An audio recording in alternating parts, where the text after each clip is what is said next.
Assembly ఎన్నికలు అయిపోయి కూటమి ప్రభుత్వం వచ్చేసింది. గెలిచిన ఎమ్మెల్యేలు ఎవరెవరు ఎలా ఉన్నారో అందరూ గమనిస్తున్నారు. ఇప్పటికే చంద్రబాబు పలుమార్లు ఎమ్మెల్యేల పనితీరును రివ్యూ చేసి వారిని హెచ్చరించిన సందర్భాలున్నాయి. అయినప్పటికీ కొంతమంది ఎమ్మెల్యేల తీరులో మార్పు రాలేదు.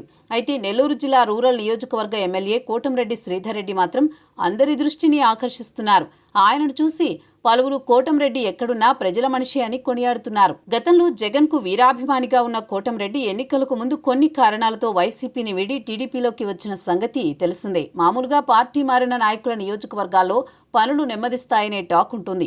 కానీ కోటంరెడ్డి నెల్లూరు రూరల్ నియోజకవర్గంలో మాత్రం సీన్ వేరు. అక్కడ అభివృద్ధి పనులు పరుగులు తీస్తున్నాయి.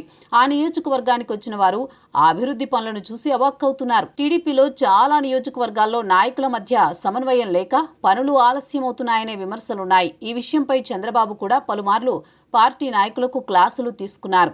కానీ కోటంరెడ్డి మాత్రం ఈ గొడవలతో సంబంధం లేకుండా తన పని తాను చేసుకుంటూ పోతున్నారు.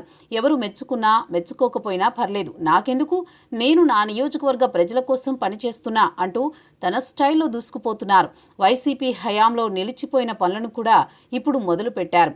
తాజాగా నియోజకవర్గంలో పెండింగ్లో ఉన్న పనుల కోసం నిధులు కోరుతూ కోటంరెడ్డి నేరుగా ముఖ్యమంత్రి చంద్రబాబును కలిశారు.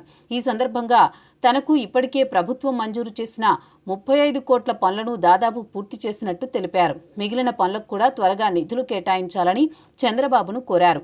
అంతేకాకుండా నియోజకవర్గంలో తాను చేసిన పనులు, తీసుకోవాల్సిన చర్యల గురించి సమగ్రంగా వివరిస్తూ ఒక పెద్ద బుక్లెట్ను స్వయంగా చంద్రబాబు చేతుల్లో పెట్టారు. ఇందులో పనుల వివరాలన్నీ క్లియర్గా ఉన్నాయి. నిజానికి ఎమ్మెల్యేలు ప్రజల మధ్య ఉండాలని, పనులు వేగంగా చేయాలని చంద్రబాబు ఎప్పుడూ చెబుతూ ఉంటారు. కోటంరెడ్డి ఇచ్చిన సమగ్ర నివేదిక, నియోజకవర్గంలో ఆయన పనిచేస్తున్న తీరు చూసి చంద్రబాబు చాలా సంతోషపడ్డారు.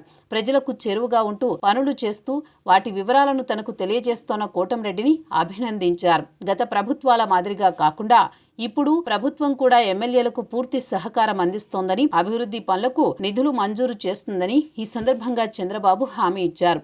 దీంతో కోటంరెడ్డి మరింత ఉత్సాహంగా ఫీల్ అయ్యారు. మొత్తానికి కోటంరెడ్డి శ్రీధర్ రెడ్డి తన నియోజకవర్గంలో పనులతో దూసుకుపోతున్నారు. పార్టీతో సంబంధం లేకుండా ప్రజల కోసం నిలబడుతూ అందరికీ ఆదర్శంగా నిలుస్తున్నారు. ఆయన స్పీడ్ చూసి చంద్రబాబు కూడా ప్రత్యేకంగా అభినందించడం విశేషం.